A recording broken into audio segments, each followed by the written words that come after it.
Alors, je m'appelle Emmanuelle.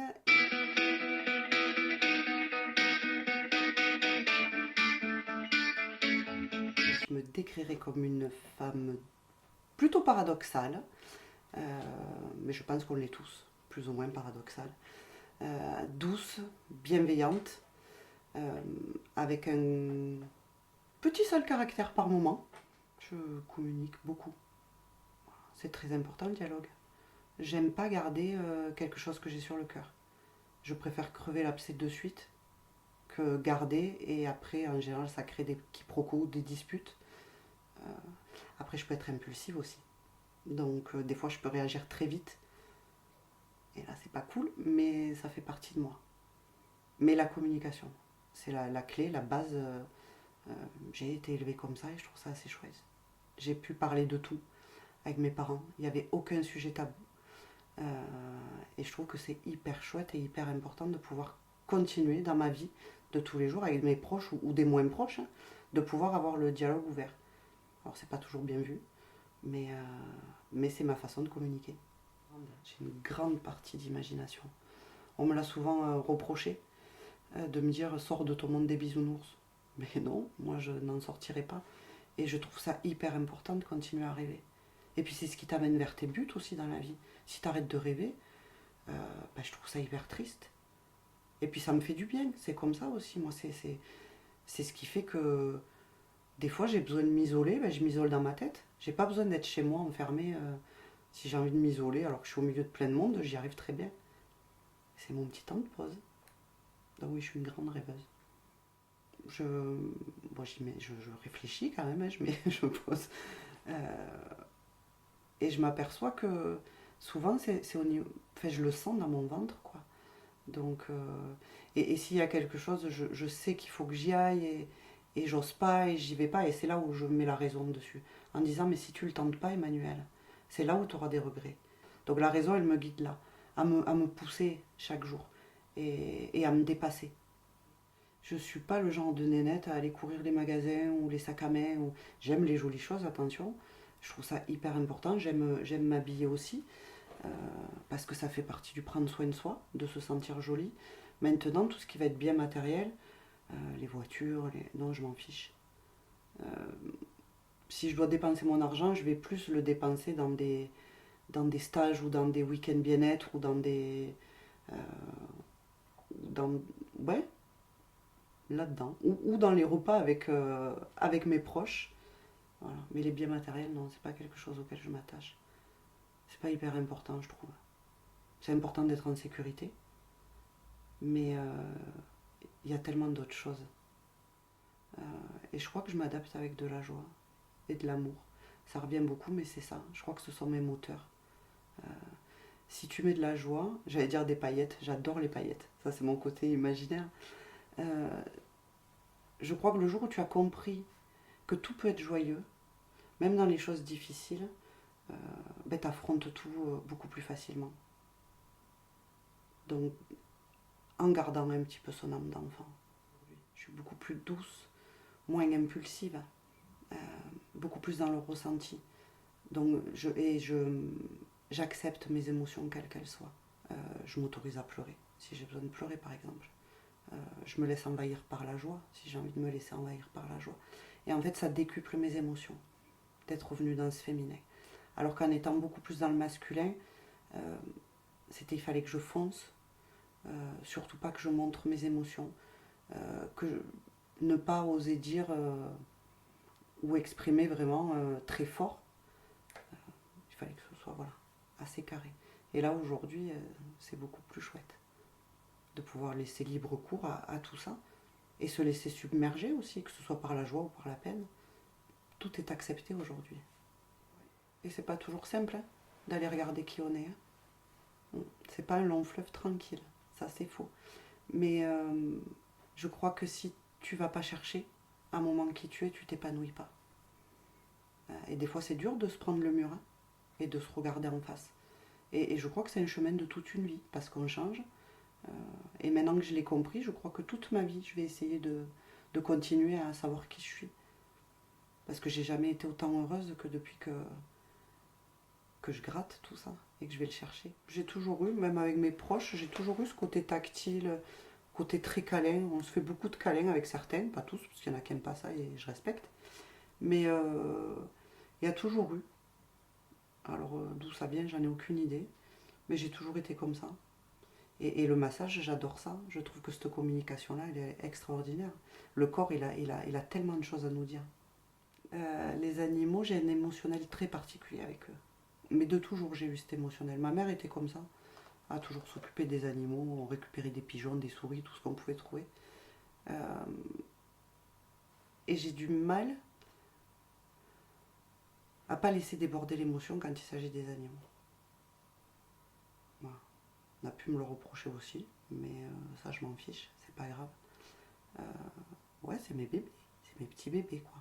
Et puis eux, à mon sens, ils n'ont rien demandé. Nous, on se donne le droit de les adopter, on se donne le droit d'eux. Eux, ils n'ont rien demandé. Donc, mince. Donc, on a, à mon sens, le devoir de s'en occuper correctement. Si on fait le choix de les prendre avec nous. L'humain, je peux être très touchée, euh, mais en même temps, j'arrive à prendre un recul que je n'arrive pas à prendre sur les animaux. Et je crois que la raison, c'est parce que nous, l'humain, on peut parler. Et on peut exprimer. Alors que l'animal, lui, tout se fait dans le regard. Et il ne peut pas exprimer. Et je trouve ça d'autant plus violent pour moi. Le fait qu'il n'y ait pas la communication verbale. Et la communication non verbale est tellement forte, mais que ce soit avec l'humain ou les animaux. Je trouve ça beaucoup plus puissant qu'une communication verbale, une non verbale. Et l'animal, lui, il ne peut pas exprimer comme nous on exprime. Donc c'est différent, mais tout autant important. Je crois que c'est l'écoute de l'autre. Mais l'écoute, qu'elle soit active ou dans le non-verbal. La susceptibilité. Je peux être susceptible. Voilà. Et après, peut-être la naïveté. J'ai tendance à être un peu trop naïve par moment. Et ça me joue des tours. Les autres, les animaux, ma famille, la nature, être dehors. En fait, je crois que beaucoup de choses me procurent de la joie. Je m'émerveille vraiment de pas grand-chose. Un papillon qui passe, par exemple. Être en bord de mer. Voilà. Tout me procure beaucoup de joie. La souffrance animale, je dirais en premier. La souffrance des autres, la souffrance en règle générale. Voilà, ça, c'est quelque chose qui m'émeut très fort et qui me fait très mal. Voilà, la souffrance, qu'elle soit humaine, animale. J'aime pas voir les autres souffrir. J'en ai deux qui me viennent en tête, qui sont complètement différentes. Donc j'ai très peur des chiens qui se battent. C'est une grosse phobie. Quand je vois deux chiens qui se battent entre eux, c'est terrible pour moi. Et là, je le travaille. J'ai très peur de vieillir toute seule. Voilà. J'ai pas pu avoir d'enfant. Et pendant très longtemps, ma plus grande peur était d'être seule en vieillissant. Je le travaille. L'injustice. J'ai horreur des choses injustes. Les attaques non fondées envers quelqu'un aussi. J'ai horreur de ça. Et le jugement. J'aime pas qu'on juge les autres. Et encore moins qu'on me juge moi, mais bon, ça, à la limite, je peux le gérer. Bah écoute, je crois que j'en ai pas. J'en ai pas. Parce que je crois que j'ai compris assez tôt que dans la vie, il ne faut pas en avoir de regrets. Donc j'ai des échecs, ça, il n'y a pas de souci. Mais je mets tout sous le compte de l'expérience. Donc des regrets, non, je crois que j'en ai pas. Je crois que j'ai une grande résilience. J'ai beaucoup de patience. Et j'ai cette force où je sais que quoi qu'il arrive, je vais y arriver. Voilà. N'importe quoi qui se passe dans ma vie, même les choses les plus difficiles, je sais que je suis armée pour y arriver. Voilà. Donc ça, je pense que c'est la plus grande force psychologique que j'ai. Après, physique, ça c'est un sujet qui a été compliqué longtemps. J'ai été très dure avec moi pendant très longtemps. J'ai pris beaucoup de poids. Ça a été très compliqué à accepter. Je me suis cachée longtemps. Je n'osais plus aller à la plage alors que j'adore ça. Ça a été un grand travail. Et aujourd'hui, mon atout physique, je dirais que c'est moi. Peut-être, je ne sais pas si on peut voir ça comme quelque chose de physique, mais je dirais que je me trouve assez lumineuse aujourd'hui. Voilà, que je dégage quelque chose d'assez chouette. Donc je vais pas te donner un critère physique. En plus, j'aime pas ça, parce que je trouve que chaque humain est joli dans ce qu'il est, dans sa globalité. Voilà. Donc je dirais plutôt ce que je dégage. Ben, c'est la même chose. Dans le physique, ça a été ce poids qui a été pris. Euh, j'ai travaillé là-dessus, mais c'est pas encore tous les jours. Je me trouve pas bien tous les jours et il y a des jours où c'est encore un peu compliqué. Et puis mine de rien, il faut être honnête, quand tu prends du poids, c'est difficile physiquement aussi. Il y a des choses que tu peux plus faire. Parce que le regard des autres est pesant, surtout à l'adolescence ou même encore à l'âge adulte, hein, de ne pas vouloir trop se montrer, d'être habillé toujours tout en noir, tu sais, même des fois aller au restaurant quand t'es rond, tu te poses la question plus jeune, ou même encore maintenant. Moi non, mais je sais que ça arrive, que tu te dis, ben, les autres vont me voir manger, et ils vont dire, ah regarde là. Non, et ça je veux plus de ça dans ma vie. Enfin, donc je l'ai travaillé pour que justement plus jamais le regard des autres soit un poids ou un frein pour moi. Et encore moins que ça m'empêche de faire des choses que j'aime ou de m'épanouir. Ça a été un long travail. Ça a été petit à petit. Voilà. Affronter doucement. Déjà retourner à la plage, par exemple, c'est très dur de se remettre en maillot de bain. Alors qu'aujourd'hui, je suis comme un poisson dans l'eau. Je suis toujours à la plage et toujours dans l'eau. J'adore ça. C'est se rendre compte aussi que les autres, ils s'en fichent, finalement, de ce que tu es. Alors pas tous, hein, il y a toujours des imbéciles qui... Mais je me suis aperçue qu'en fait, souvent ceux qui critiquent, c'est le miroir d'eux-mêmes aussi, tu sais, c'est leur propre faille à eux. Donc, donc c'est pas grave, ça m'atteint plus. Puis moi aujourd'hui, je me trouve très bien, très épanouie, et je fais tout ce que j'aime, donc le principal, il est là. Et après, psychologiquement, euh, si je pouvais vraiment juste avoir un peu moins de timidité, alors ça paraît pas comme ça, mais je suis extrêmement timide. Elle ne m'handicape plus, ou beaucoup moins. Elle m'a handicapé longtemps. Et pendant longtemps, j'ai eu un gros manque de confiance en moi aussi. Et tout ça, je l'ai travaillé. Et aujourd'hui, ça y est. Et puis, je sors de ma zone de confort. Voilà. Je fais en sorte que tout ça soit travaillé et que ça ne m'handicape pas. Justement, pour ne pas avoir de regrets. J'aime profiter de mes proches. J'aime être seule aussi. J'ai énormément besoin d'être seule, de me ressourcer. Après, j'aime être entourée des miens. J'aime aller me balader. Faire des choses toutes simples. Voilà, je n'ai pas de choses très extravagantes ou des choses très simples me rendent heureuse. Mon travail, la socio-esthétique. Voilà, parce que c'est là où je m'épanouis, c'est ce qui m'a permis de prendre confiance en moi. euh, et c'est ce qui me fait vibrer, c'est ce qui me passionne. Voilà. Le soin à l'autre, apporter du bien-être à l'autre. Voilà. Et tant physiquement que moralement. Il y a des choses extraordinaires à faire sur des personnes qui n'ont même plus l'espoir de recevoir ce genre de soins. Euh, et ça me passionne. De pouvoir offrir à ces personnes-là du bien-être. La socio-esthétique, euh, grand, grand métier à mon sens, euh, avec un pouvoir de création extraordinaire. Et mon combat, il est un peu là, parce qu'au départ, on part sur quelque chose d'assez carré, euh, où on va travailler sur des personnes malades, donc cancer, Alzheimer, toute maladie, ou l'handicap, hein, qu'il soit mental, qu'il soit physique. Donc on part sur quelque chose de très carré, et je me suis aperçue qu'en fait, il y avait énormément de possibilités de créer dans ce métier. Et aujourd'hui, j'en fais un peu un combat, et mon combat, ça va être d'offrir l'accès aux soins de bien-être à toute personne. Il y a énormément de monde qui n'a pas accès aux instituts de beauté.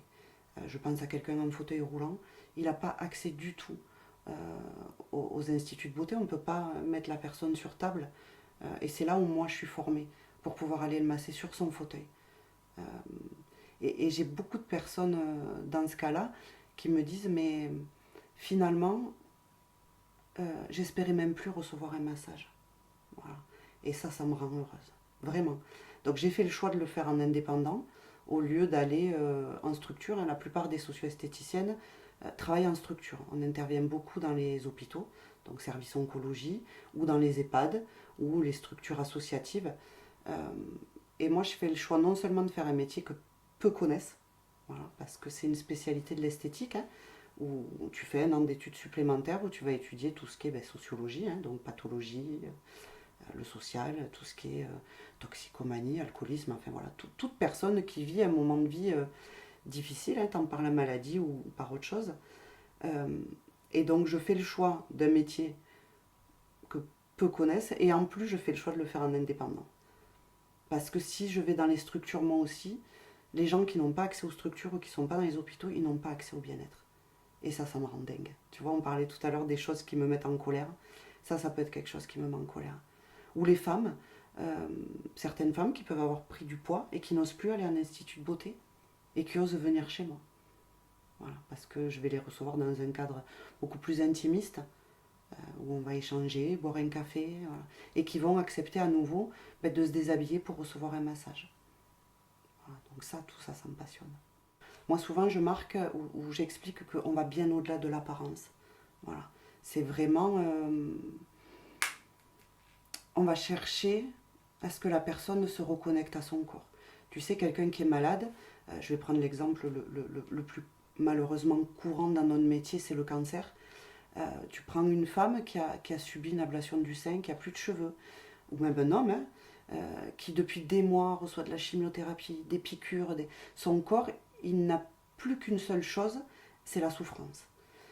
Et nous, on arrive avec juste un massage, des fois simplement un massage des mains, et le corps à ce moment-là se reconnecte au bien-être. Rien d'en parler, j'ai des frissons partout. Et c'est là où l'outil devient important. Mais c'est pas faire du bien pour faire du bien, comme une personne, je mets des guillemets, mais lambda va aller chez l'esthéticienne pour se faire masser parce que son corps en a besoin. Là, c'est vraiment une reconnexion au corps. Voilà. Et c'est accepter à nouveau aussi de recevoir du bien. Et c'est ça que je trouve important. Donc c'est un outil, effectivement, n'importe quel outil. Voilà, soit un visage, celui que tu veux, mais c'est bien au-delà de ça. Je fais du soin énergétique aussi. Voilà. Et ça, c'est quelque chose que je fais depuis que je suis enfant. Des fois, quand tu es enfant, tu es ce que tu es et tu n'es pas toujours entendu. Voilà, j'ai toujours eu des ressentis, j'ai toujours eu des émotions qui ne m'appartiennent pas forcément. Il suffisait que je pose les mains pour soulager. Donc mes grands-mères étaient comme ça.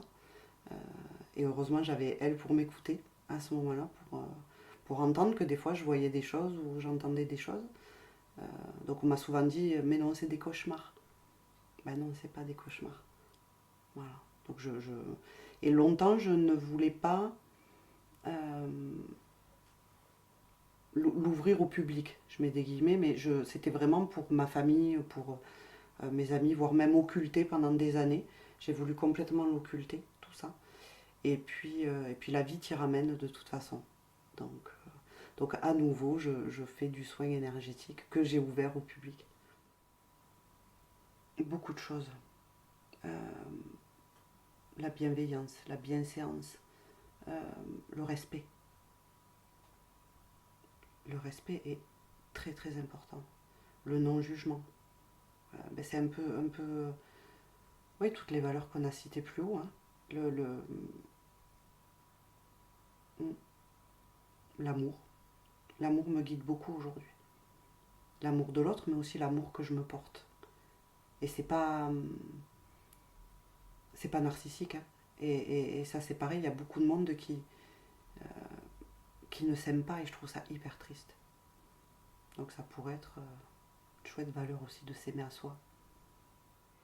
La joie. J'aime rire. Ouais, la joie. La joie, la légèreté, mais tout en étant sérieux. Voilà. Légèreté ne veut pas dire ne pas être sérieux. Et la solidarité, l'infidélité, la trahison, le jugement et la critique.